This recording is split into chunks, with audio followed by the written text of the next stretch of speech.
Look at this, all green, just like Bitcoin, new all-time high, 60K. And so people are wondering, should I now get in? Is it maybe a little bit too late? And so what I did is a analysis again, looking at the data, checking what's actually, historically speaking, your expected 1-year return if you buy Bitcoin at the all-time high. The results are very surprising. The expected return if you buy at the very top is higher than when you buy after a 50% dip, if you hold for 1 year. And so I want to show you the data and convince you that actually buying at the all-time high is not as risky as you might think.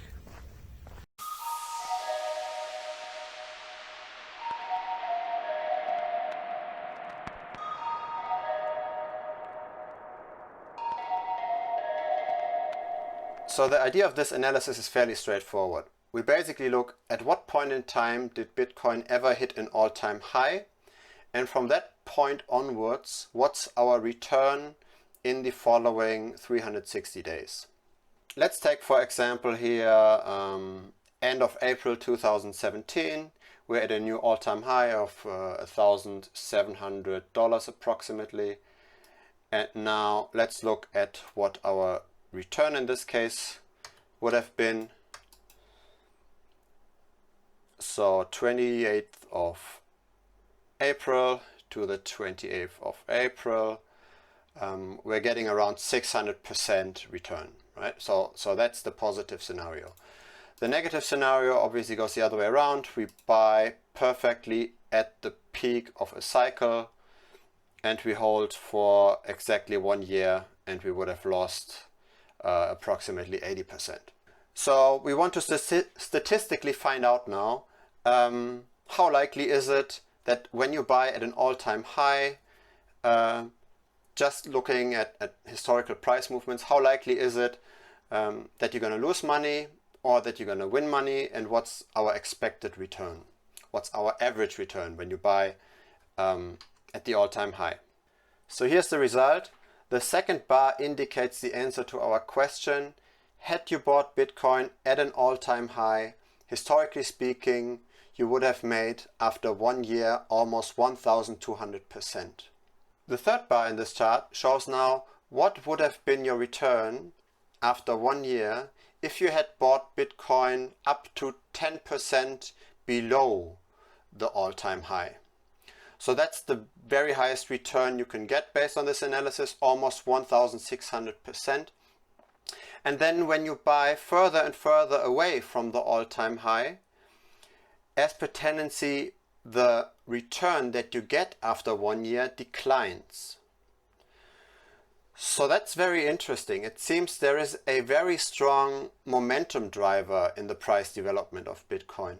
If momentum breaks and if we fall too much below the all-time high, we can expect to actually make less the next year than if we are buying in an uptrend and if we are buying when the price is already very high.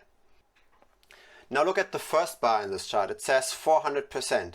Buy any time and you would get 400% after 1 year of investing in Bitcoin. So how can that be, given that Bitcoin makes only around 200% per year, historically speaking? That's because the 200% is a geometric average and this 400% is an arithmetic average. What's the difference?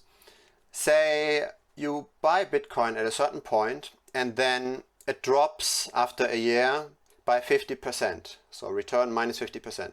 And then the next year it increases by 100%, so it goes from 50 back to 100.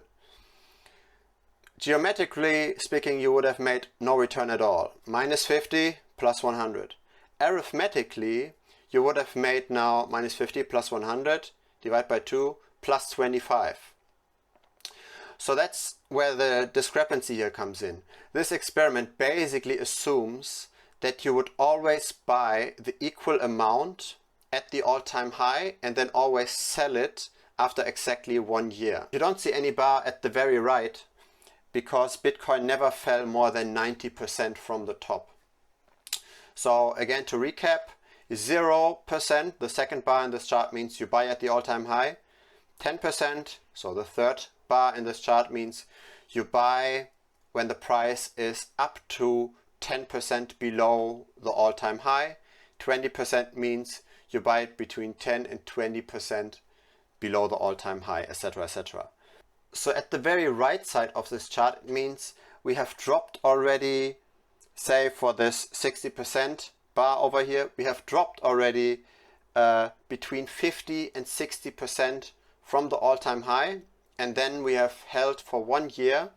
And if we did that, we made quote unquote on average in such a situation only around 400%. So clearly Bitcoin is a momentum game. You want to buy close to the all-time high or at the all-time high. If your time horizon is around 1 year, that's where you might expect quite some return.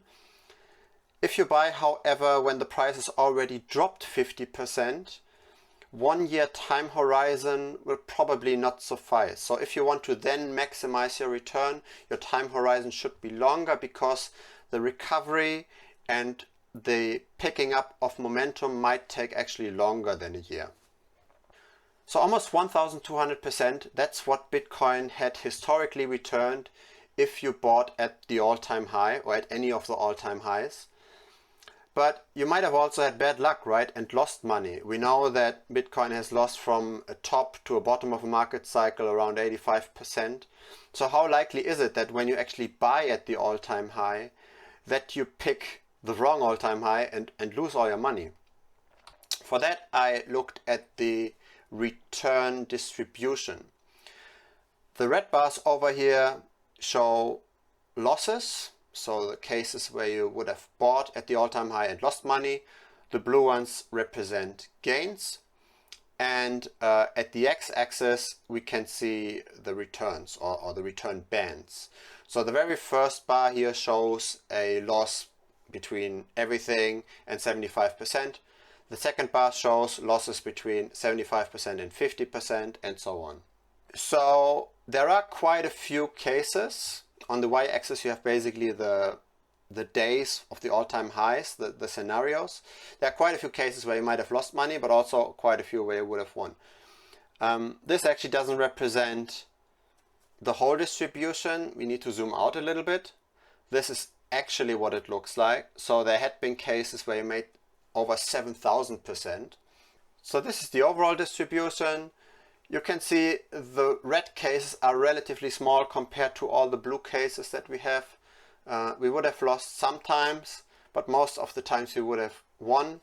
If you do the calculation, we have 25.1% of cases where we would have lost money, and 74.9% where we would have gained money. So to summarize, Bitcoin is a very momentum-driven play. You want to be in the market when prices are rising. That's basically when you make most money. If you consider buying Bitcoin and you are not yet in Bitcoin at all, don't wait for a 50% drop if your time horizon is only 1 year. If your time horizon is longer than that, you might consider waiting for a drop, but you don't necessarily have to, right? You can still dollar cost average in. The only thing you need to note is, if you do buy after a substantial drop and the momentum is broken, your time horizon needs to be longer than a year. You need to have several years until momentum picks up again and until you get really great returns. At least that's what happened in the past for Bitcoin. I hope you found this analysis interesting. Give this video a like. If you want more of this kind of content, consider subscribing. And since this is one of my very first YouTube videos, also consider commenting below and give me some feedback on how I can improve in the future. Would be very much appreciated. See you next time. Bye.